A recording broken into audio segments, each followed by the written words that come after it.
Olá pessoal, castelos, cavaleiros, quem sabe até dragões, não sei. Mas nós vamos estudar um pouquinho sobre a sociedade e a cultura feudal. Nesse episódio vamos falar mais um pouquinho da sociedade feudal, senhores, castelos, terras, a Idade Média, primeira parte. Eu sou o professor Macari com um pouco mais de história para você. Bem, quando nós pensamos na sociedade feudal, o que nós temos que entender é o período, né? Então está ali na Idade Média Ocidental. Por que a gente fala Idade Média Ocidental? É o período que vai a partir do ano 476 depois de Cristo, quando o Império Romano ele cai, ele tem a sua queda por causa das invasões bárbaras, né?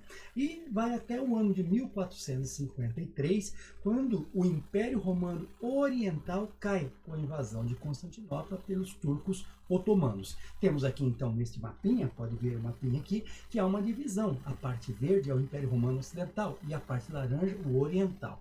O período da Idade Média se dá exatamente entre estes anos, né?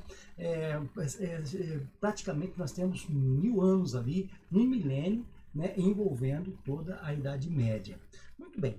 Outro detalhe importante sobre a Idade Média também, como ela vai do século V ao século XV, existe então a Alta Idade Média, que é o período da influência romana, germânica, né? Os povos bárbaros e a mistura com os romanos, fortalecendo principalmente a Igreja Católica, que vai do século V ao século IX.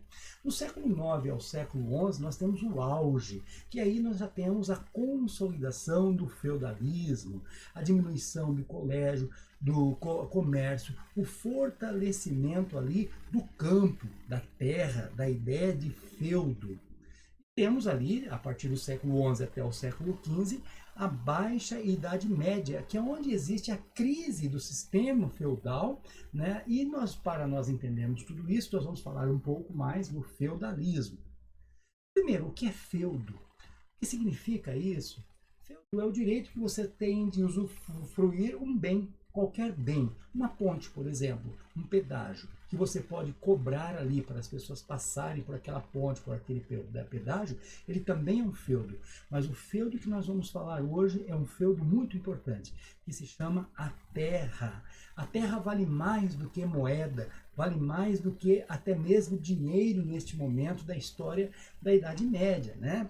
Então, na Idade Média, o feudo mais importante, guarde bem isso, isso é importante, é a terra. Este é o feudo mais importante.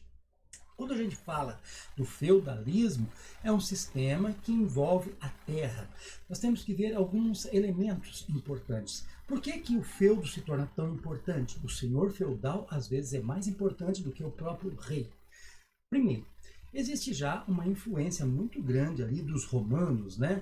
Que você tem ali a ideia de servos, de senhores, que já vem da ideia romana. O colonato, que é a fixação da terra ali, e a origem da servidão, de se ter ali o servo trabalhando na terra. Não confunda servo com escravo. Servo é uma coisa, escravo é outra. O servo, se quiser ir embora, ele vai. Desde que tenha cumprido com suas obrigações, ele pode sair de um feudo, né? de uma terra, de um campo, onde tem ali um senhor feudal, e ir para outro feudo.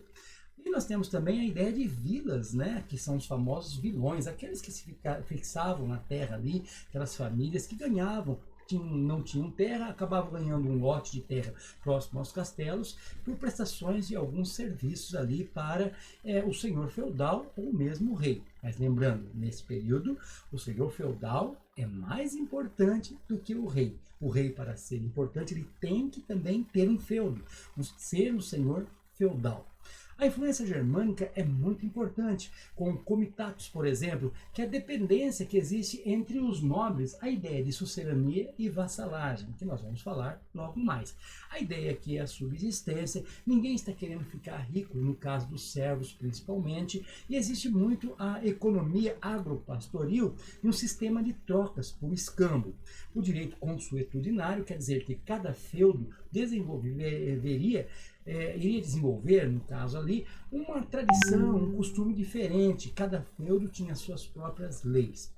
Só mais uma vez, para você não esquecer, feudo é uma grande propriedade de terra, é um grande que nós chamamos hoje de latifúndio, vamos pensar assim. Esses gigantescos latifúndios, lotes de terra, tinha um senhor feudal, que era o dono da terra, que agregava pessoas para viver ali com eles, muitas vezes chamados ali o clero. Mas nós vamos falar sobre a sociedade feudal logo mais à frente. Vamos entender um pouquinho por que as pessoas estavam ali, então, indo para os feudos. As cidades estavam violentas. Ninguém, quem não tinha terra, estava passando necessidade nas cidades, principalmente por causa das invasões, muita violência. Neste período, então, era muito mais seguro ir para o campo. O que os reis fizeram? Eles foram para o campo, para suas terras. Só que os pobres não têm terras no campo. O que ele faz, então?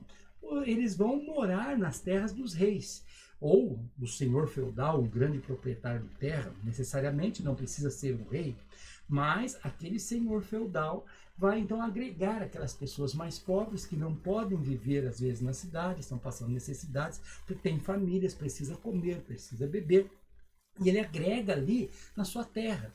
Essas pessoas viverão naquela terra como servo, servirão ao senhor feudal. Isso é muito importante. Neste caso, como existe uma diminuição da importância urbana das cidades, a terra ganha muito valor, a moeda também ela tem uma circulação muito menor. Então, neste caso, praticava-se mais o escambo, a troca de produtos. Esta era uma prática mais comum no período do apogeu ali do feudalismo, né? Lembrando mais uma vez, a Alta Idade Média, quando vai se construindo a ideia do feudalismo, fortalecimento da Igreja Católica, a Alta Idade Média é o que nós chamamos de sistema feudal, e a Baixa Idade Média é quando volta-se o pensamento urbano, fortalecimento das cidades, renascimento da moeda, da economia, de toda aquela cultura que já existia antes, e o feudalismo vai sendo deixado para trás. Outro detalhe importante que nós temos que guardar aqui, como funcionava a economia feudal. Já falamos um pouquinho, a troca era uma economia autossuficiente. Quem morava na terra vivia daquela terra, inclusive o senhor feudal. O senhor feudal poderia alocar, ganhar riquezas? Sim, claro, ele poderia fazer isso, ele poderia trocar produtos, ele talvez seja o único clero, a nobreza ali, seriam os únicos ali que realmente tinham uma vida mais confortável. Não era o caso dos servos, tá? Outro detalhe, então, nós temos as trocas, que eram produtos naturais ali, que nós conhecemos como escambo. Os servos trocavam, então, em troca de moradia e proteção dos nobres, porque eles também, dentro daquela terra, estavam protegidos de muitas violências que poderiam acontecer naquele período fora dessas terras, né? Eles, então, trabalhavam no campo e pagavam pesados impostos, pesados tributos ao senhor feudal. Vamos pensar um pouco nisso neste momento. Então nós estamos vendo três figuras nesta imagem. Nós estamos vendo ali uma figura que representa ali a igreja, uma figura que representa o camponês e uma figura que representa o quê? Ele representa os cavaleiros. Quem são essas figuras? A sociedade feudal é dividida em três instâncias, vamos colocar assim, né? Três estamentos. Você tem ali o clero, que é um grupo menor de pessoas, a nobreza, que envolve ali, o clero é a igreja, tá, gente? É o padre, todo aquele aparato que existe ali para cuidar da religião, né? Outro detalhe, o clero também fazia parte da nobreza. Não é que ele era mais importante, ele era muito importante, mas a nobreza tinha um grupo maior de pessoas, então por isso que aparece ali. Mas tanto o clero quanto os nobres, todos faziam parte da nobreza. Agora, abaixo da pirâmide ali nós temos os servos, porque os servos ali não se pensa em escravos aqui, mais uma vez, lembrando, em servos. Era um número muito maior de pessoas mais pobres, com famílias enormes, certo? Então, três estamentos. Nós temos o clero ali que vai rezar, nós temos a nobreza que vai trabalhar da ideia da proteção, e nós temos os servos que vai trabalhar para sustentar a nobreza e o clero. Apresentava então pouca ascensão social. Geralmente os servos não se tornariam nobres jamais, e vice-versa, isso não aconteceria. Era uma responsabilidade coletiva, isso era uma característica da sociedade feudal, por isso que às vezes alguém pode achar injusto, mas era certo os servos terem que trabalhar para manter a nobreza e o clero? Vamos ver isso mais de perto? Preste atenção para você ver. Se você tem o clero, que são os oratores, os que oram, a igreja, que cuida da parte espiritual, no caso ali representado pelo cristianismo, através do catolicismo, a única igreja permitida naquele momento, então dentro ali, todas as pessoas usufruíam desta, vamos dizer assim, deste cuidado espiritual que os padres promoviam, os freis, né, todo aquele aparato do clero promovia. Então, esses oratores rezavam por todos, oravam pelo senhor feudal, pelos servos, pela família dos servos, faziam os funerais, eles faziam o batismo, eles faziam os casamentos, eles faziam tudo que envolvia ali a vida das pessoas que moravam dentro do feudo. Então, eles trabalhavam por todos. Prestaram atenção nisso? Agora veja isso. Os cavaleiros, então, nós chamamos então os nobres de belatores. Trabalha com a ideia bélica, a ideia militar. Você tem o senhor feudal, que também está à frente disso, e eram os que guerreavam, os que não deixavam as terras serem invadidas. Então, veja só, todos que estão dentro da terra estão também se beneficiando, tanto o clero quanto os servos, porque estão sendo protegidos por esses cavaleiros, por esse aparato paramilitar que existia protegendo toda aquela região do feudo. Eles garantiam a proteção daquela sociedade feudal, certo? Então nós temos então os que trabalhavam na lavoura, os que trabalhavam com o agropastoril, que eram chamados laboratores, porque eles trabalhavam no labor, no trabalho, eram os servos. Se o padre reza para todos, se os nobres, os cavaleiros cuidam de todos, não é interessante também que os servos, para morarem ali, tivessem também que trabalhar ali para manter todos?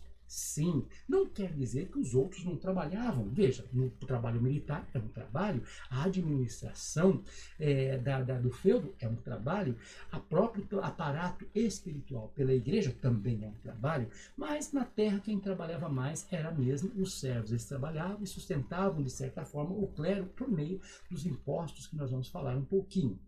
Alguns tributos importantes. Eles pagavam impostos para tudo. E aqui pode ser que você entenda que seja um pouco injusto. Mas pense em uma coisa. Cada feudo poderia fazer da forma que quisesse, a lei que quisesse. Era então as tradições consuetudinárias, por costumes. Então cada feudo tinha uma certa lei. As principais obrigações que os servos tinham para morar naquela terra, serem protegidos, ter todo o aparato espiritual e garantirem que as suas famílias não teriam perigo nenhum e garantiriam a sua sobrevivência, era pagar alguns impostos. A própria palavra já está dizendo imposto, algo que era imposto. Vamos voltar um pouquinho, ou melhor, vamos à frente. Veja só que nós vamos falar dos impostos aqui. Nós temos então um imposto bem interessante que é chamado corvéia. A corvéia era assim, o servo trabalhava ali naquela lavoura dele. Ele tinha ali, no seu pedacinho de terra, tinha a sua lavoura de subsistência.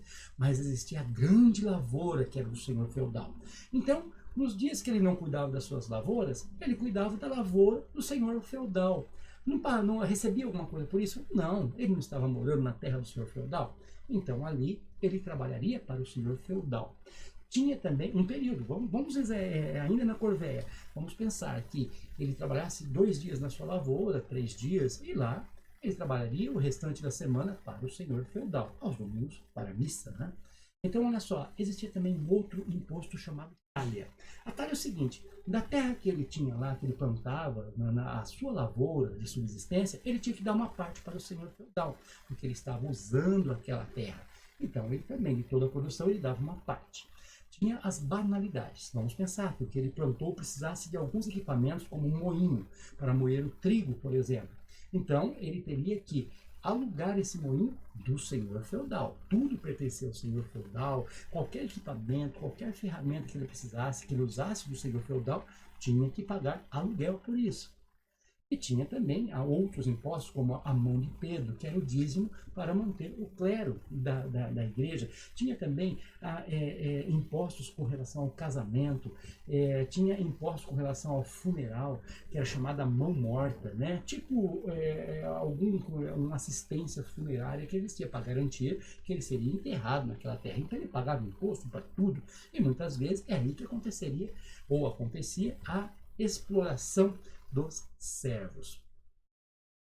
Bom, O poder político, então, nós temos um poder descentralizado. Cada feudo, cada latifúndio, cada lote gigantesco de terra tinha o seu senhor feudal, suas próprias leis. O outro feudo tinha outras leis. Poderia acontecer conflito entre os feudos e um feudo dominar o outro feudo. Isso poderia acontecer. Por isso existia, então, ali o aparato militar. Tá? As guerras eram contínuas, a tentativa de invasão de feudo era muito contínua, né? Todos que tinham direito ali de governar. Então, veja só, é um privilégio que só o feudo, possuidor do feudo, dono do feudo, poderia fazer. Governar, ninguém mais. O direito consuetudinário, que nós já falamos que é os costumes que eles faziam por tradição dentro dos seus feudos, e as monarquias feudais, que eram os reis que tinham seus feudos. Nem todo senhor feudal é rei, mas geralmente todo rei tinha os seus feudos, também era senhor feudal. Relação feudo-vassálica, que nós já falamos ali, né? A relação feudo-vassálica, ela funciona da seguinte forma. Existe um sucerano e existe um vassalo. Quem é um sucerano? O sucerano é um nobre. Tem que ser um nobre para ser sucerano ou vassalo. O servo não participa desta relação. O sucerano tem uma terra muito grande, um lote muito grande. Pode ser o próprio senhor feudal. Então ele divide a terra com outros nobres. Se eu pego como senhor feudal, eu sou sucerano de quem eu dou a terra.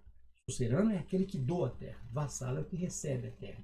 Eu recebo um lote muito grande, eu dou a terra e aquela pessoa recebe um lote muito grande de terras. E ele quer dividir aquela terra que ele recebeu do senhor feudal com outro, né, nobre. Pode, pode. Então, o senhor feudal se torna o sucerano, ou aquele nobre que pegou aquela terra, ele é o vassalo, e se ele dividir a terra, a pessoa que vai pegando a terra também se torna vassalo. E ele, aquela pessoa, é o sucerano da pessoa que ele dividiu a terra. Se aquela outra pessoa dividiu a terra com uma outra pessoa ainda, ele se torna sucerano daquela outra pessoa, e aquela pessoa vassalo, e assim por diante. Então a terra era sempre subdividida, né? O grande sucerano é o senhor feudal. Mas todos os nobres que pegavam terras de outros nobres, ao mesmo tempo que se ele cedesse a terra, ele era um sucerano daquela pessoa, também era um vassalo, porque ele recebeu uma terra. Entenderam isso? É um sistema chamado relação feudo-vassálica, né? Muito bem, dentro disso aí, como que era feita a cerimônia de transmissão do feudo? Então eu vou doar a terra para alguém.